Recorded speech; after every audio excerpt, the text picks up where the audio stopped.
Halo guys, sebelum masuk ke cerita, Mimin mau mengingatkan kalau video ini Mimin buat untuk kalian yang belum nonton di channel ini. Jadi, mari kita lanjutkan videonya bersama-sama.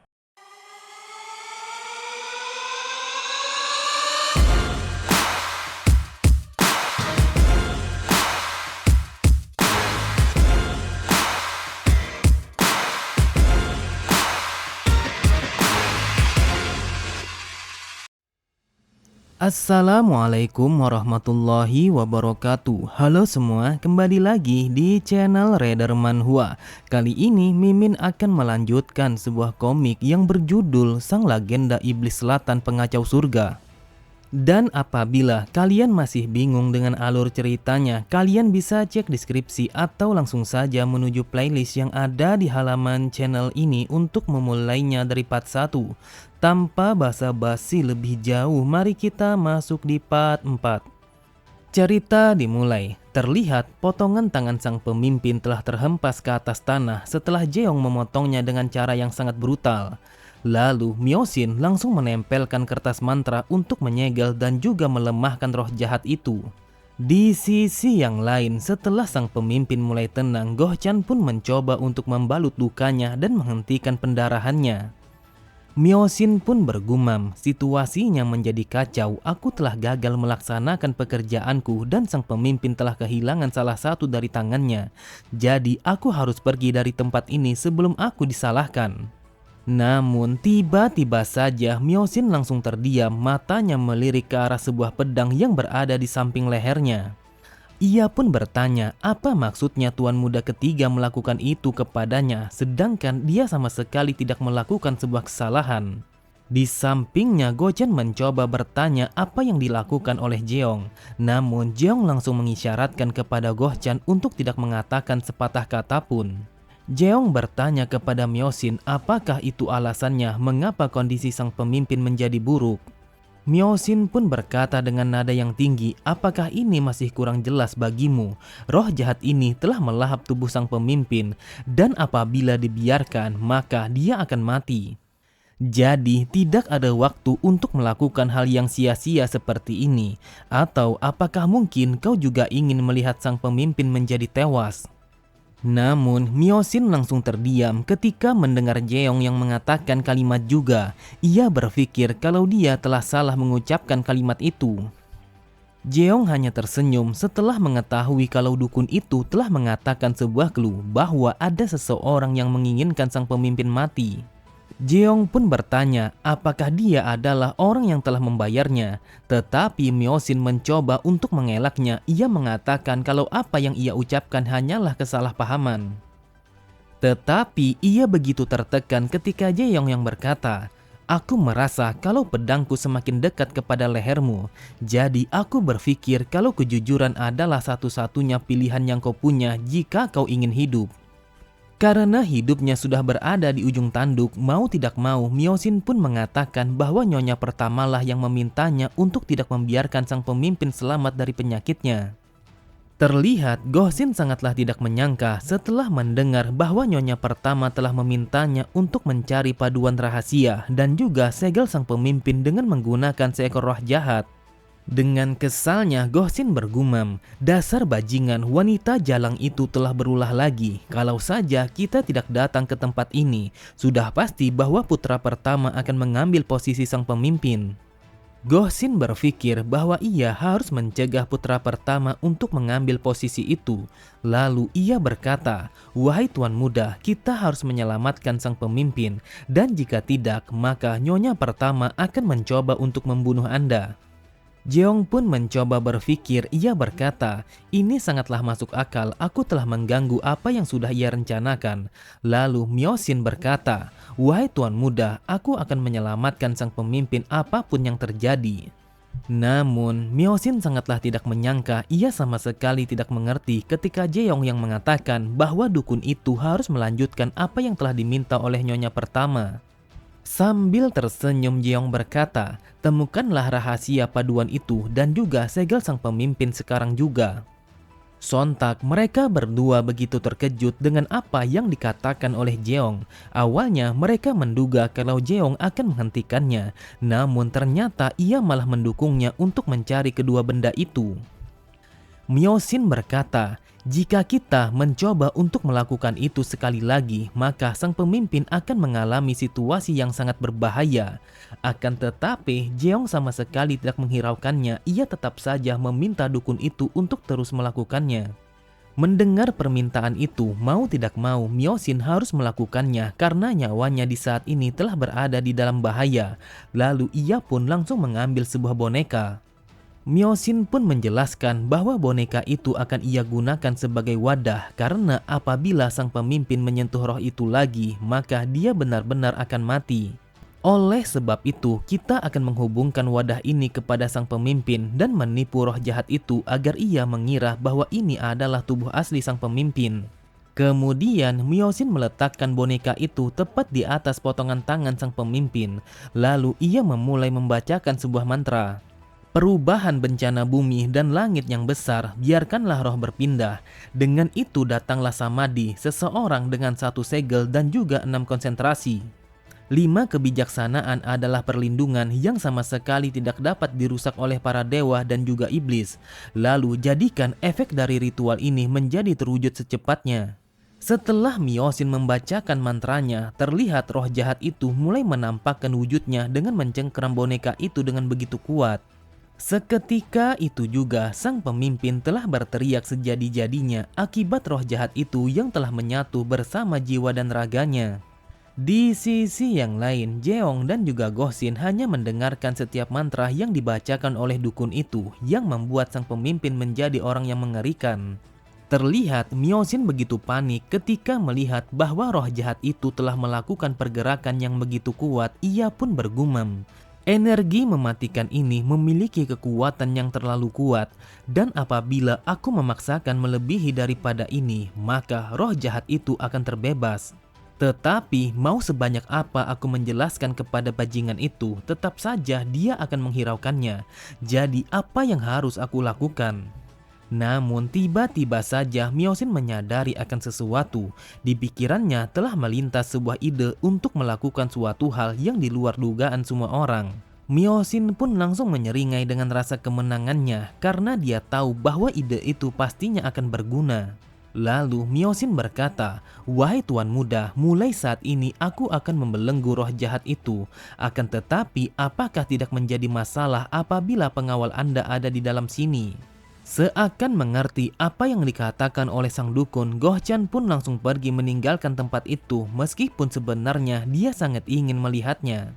Kemudian setelah kepergian Gohchan, Myosin pun langsung membentuk sebuah segel dan membacakan mantra untuk memulai ritualnya. Terdengar mantra demi mantra telah dibacakan oleh Myosin kepada sang pemimpin dengan cara yang berulang-ulang sehingga membuat sang pemimpin kembali bergejolak dengan sangat hebat. Lalu dengan nada yang berat, mata yang menyala, roh jahat itu berkata melalui mulut sang pemimpin. Ia pun bertanya siapa yang telah berani memanggilnya. Mendengar pertanyaan itu, Myosin berpikir kalau ritual pemanggilnya telah berhasil dan ini adalah kesempatan yang bagus untuk menanyakan kedua benda yang dicari oleh nyonya pertama dan juga tuan muda. Ia pun kembali membacakan mantra itu untuk yang kesekian kalinya sembari menanyakan di mana letak panduan rahasia dan juga segel sang pemimpin. Terlihat sang pemimpin semakin mengaum dengan begitu kencang, namun di balik auman itu sedikit terdengar bahwa sang pemimpin telah menyimpan kedua benda itu tepat di bawah tanah ruang pengobatan dan melewati sebuah pintu batu. Kemudian tepat di samping Myosin, roh jahat itu telah menghancurkan boneka pengganti dan membuatnya semakin liar tak terkendali. Bahkan tangan-tangan kecil roh jahat itu telah menaiki benang merah untuk menuju kepada sang pemimpin. Melihat kekacauan itu, Myosin pun meminta kepada Jeong untuk memotong benang merah secepat mungkin agar roh jahat itu tidak sampai melahap sang pemimpin. Memang benar, semua roh jahat yang telah menghancurkan boneka pengganti satu persatu merayap untuk melahap sang pemimpin dan menguasai semua tubuhnya. Seketika itu juga, Jeong pun langsung menebaskan bilah pedangnya untuk memotong benang merah dan menghentikan pergerakan roh jahat itu. Namun, Jeong tidak menyangka bahwa semua roh jahat itu telah merayap menaiki tubuhnya dengan begitu cepat dan memulai melahapnya. Jeong pun memalingkan pandangannya kepada Myosin. Di sana ia melihat bahwa Myosin telah tertawa terbahak-bahak sambil menatapnya dengan tatapan mata yang penuh kemenangan. Terlihat semua roh jahat itu dalam hitungan detik telah menutupi tubuh Jeong sehingga pada saat itu juga telah menghilangkan pandangan matanya. Beberapa saat kemudian, Myosin pun menempelkan kertas mantra kepada Jeong. Ia bergumam, sejak dari awal itu adalah roh jahat yang menggebu-gebu dengan niat membunuh yang begitu kuat. Jadi hanya tinggal menghitung waktu sampai roh jahat itu terbebas dari kendaliku. Tetapi untung saja roh itu telah berpindah kepada bajingan ini. Aku telah menyelesaikan misi ini dan menyingkirkan sebuah masalah. Lalu aku akan menyingkirkan hal-hal kecil seperti ini kepadamu dan menjadikanmu sebagai tumbal. Memang benar, Jeong telah kehilangan semua kesadarannya setelah roh jahat itu melahap jiwanya dan juga pikirannya. Terlihat seekor iblis telah bersemayam di dalam jiwanya. Lalu iblis itu mengatakan, "Dasar bajingan, berani sekali kalian menipuku dengan menggunakan sebuah boneka. Jadi aku tidak akan pernah memaafkan kalian." Apakah bajingan ini yang telah menipuku? Meskipun dia terlihat muda, tetapi dia memiliki tubuh yang sangat bagus untuk kujadikan sebagai wadah. Aku akan menguasai tubuh ini untuk menggantikan pria tua itu. Jadi terjebaklah dalam pikiranmu sendiri, lalu tidurlah selamanya bersama mimpimu. Seketika itu juga Jeong telah berada di dalam ingatannya ketika sebelum terjadinya peristiwa yang membunuh kakeknya. Dan di saat itu Jeong berdiri di dalam hutan untuk mencari berbagai macam herbal dan juga seember air sesuai apa yang diperintahkan oleh kakeknya. Jeong pun tersadar dan ia berkata, "Bukankah tempat ini adalah sebuah danau yang selalu saja aku kunjungi di setiap hariku? Sebuah gunung yang tenang karena keindahan alam yang ada di pegunungan ini. Oleh sebab itu aku sangat mengenal tempat ini. Aku selalu mengunjungi tempat ini ketika aku sedang mencari herbal. Jadi mana mungkin aku bisa melupakannya bahkan jika aku memaksanya. Tetapi entah kenapa hari ini aku merasa aneh, ada sesuatu yang menjanggal di dalam kepalaku. Namun perasaan aneh apa yang telah aku rasakan? Aku masih bertanya-tanya tentang perasaan ini yang seolah-olah aku seperti telah melupakan sesuatu. Namun ketika Jeong berjalan menuju pulang ke rumahnya, tiba-tiba saja Jeong melihat sebuah api yang berkobar di balik pegunungan hutan itu. Jeong menyadari bahwa api itu berasal dari rumahnya yang ia tinggali bersama sang kakek. Tanpa mempedulikan bawaannya, Jeong pun langsung berlari secepat mungkin untuk memastikan keselamatan kakeknya. Dengan wajah paniknya, Jeong berdoa kepada sang dewa bahwa kakeknya akan selamat dan tidak terjadi sesuatu kepadanya.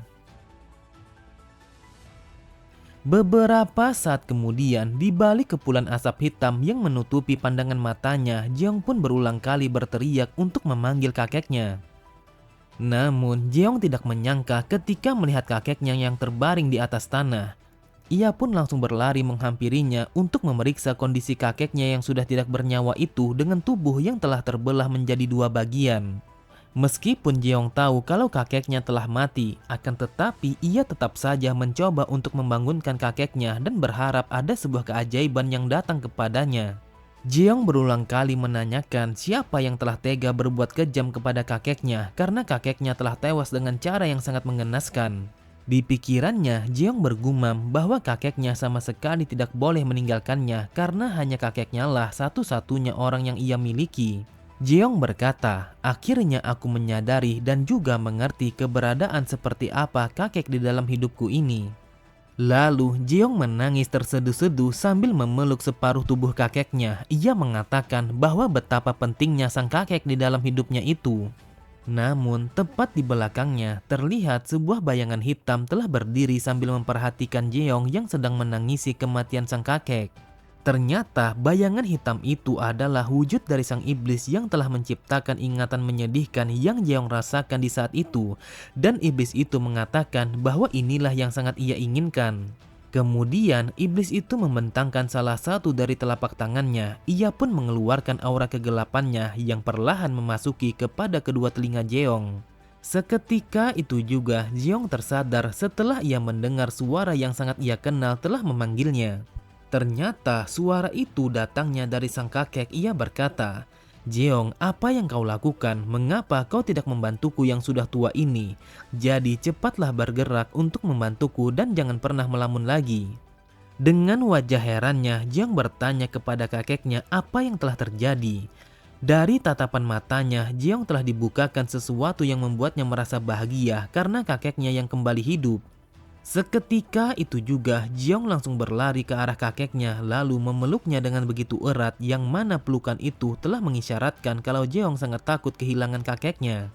Kakeknya bertanya mengapa Jeong tiba-tiba saja melakukan itu. Jeong pun menjawabnya kalau dia hanya ingin melakukannya. Tetapi di dalam hatinya Jeong berkata, "Aku tidak akan pernah kehilangan kakekku lagi karena dia satu-satunya alasanku seseorang yang seharusnya mati kini telah hidup." Tepat di arah belakangnya, sang iblis tertawa terbahak-bahak menyaksikan kalau Jeong telah termakan tipu daya muslihatnya yang dengan sengaja ia ciptakan. Iblis itu berkata, "Inilah yang benar, masa lalu yang kau sayangi, sebuah ingatan dan juga cinta berharga yang telah hilang. Inilah yang disebut sebagai sebuah circle kebahagiaan yang sama sekali tidak ada habisnya. Jadi tenggelamlah ke dalam dasar kebahagiaan itu." Kemudian Jeong berkata, "Kakek, aku selalu bertanya-tanya di dalam hidupku ini, mengapa kakek memberikanku sebuah nama dengan arti kebajikan?" Terlihat iblis itu semakin tertawa sejadi-jadinya. Ia pun perlahan berjalan menghampiri Jeong yang masih tenggelam di dalam kebahagiaan. Iblis itu berkata, "Teruslah bersama kakekmu selamanya agar kau tidak akan pernah merasakan kehilangan tentang kebahagiaan yang begitu indah ini." Namun tiba-tiba saja iblis itu langsung terdiam. Ia begitu terkejut dan tidak menyangka dengan apa yang ia lihat dengan kedua matanya. Ternyata meskipun Jeong telah termakan tipu daya iblis itu, tetapi semua itu hanyalah sia-sia karena Jeong mampu menyadari kehadiran iblis itu dan menatapnya dengan tatapan mata yang sangat tajam. Seketika itu juga, iblis itu sangatlah terkejut ketika Jeong yang langsung menangkap wajahnya dengan begitu erat. Sambil tertawa Jeong berkata, "Aku telah mengingat sesuatu yang sangat tidak nyaman karena perbuatanmu. Sungguh sangat menjengkelkan, berani sekali kau bermain-main dengan kakekku yang sudah meninggal itu." Dengan paniknya iblis itu berkata, "Apa yang terjadi? Ini sangatlah mustahil. Bagaimana kau bisa melihatku dengan kedua matamu, sedangkan akulah yang telah mengendalikan jiwamu ini?"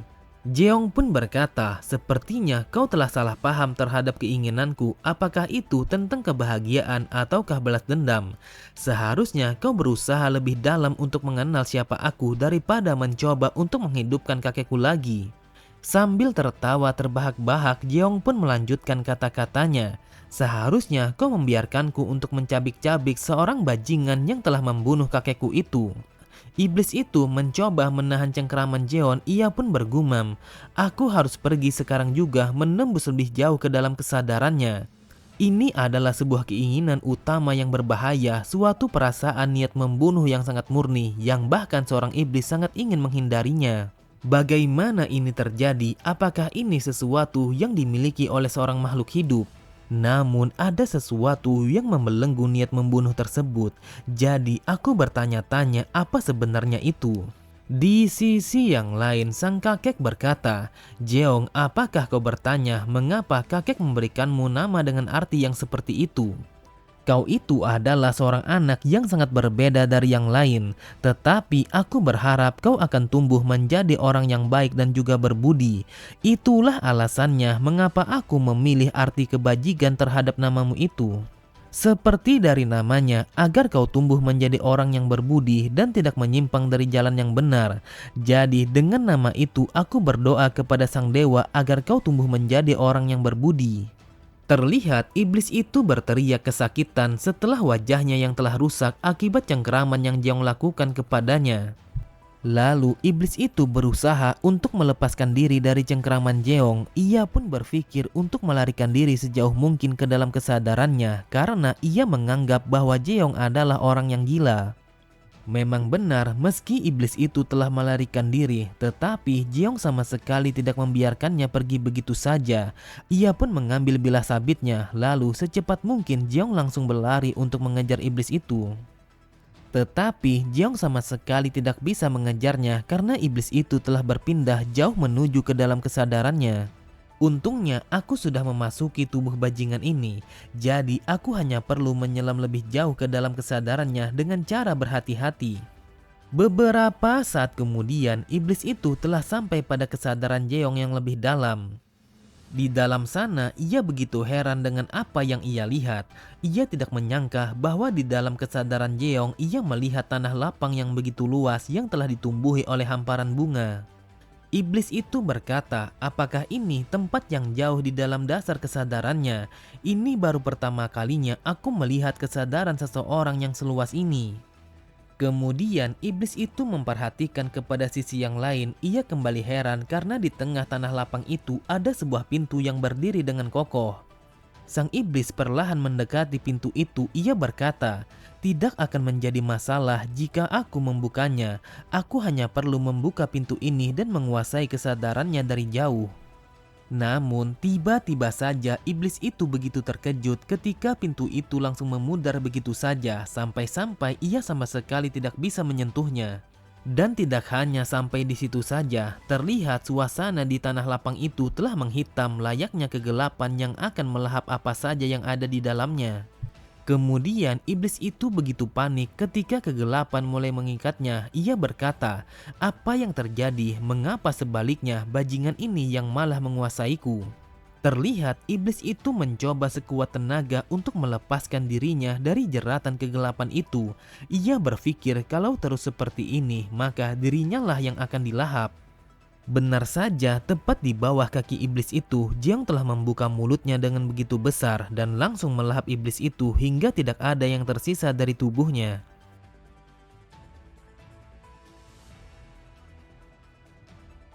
Setelah melahap iblis itu, terlihat tubuh Jeong yang mengeluarkan aura kegelapan yang mana aura itu telah memenuhi seluruh ruangan sang pemimpin.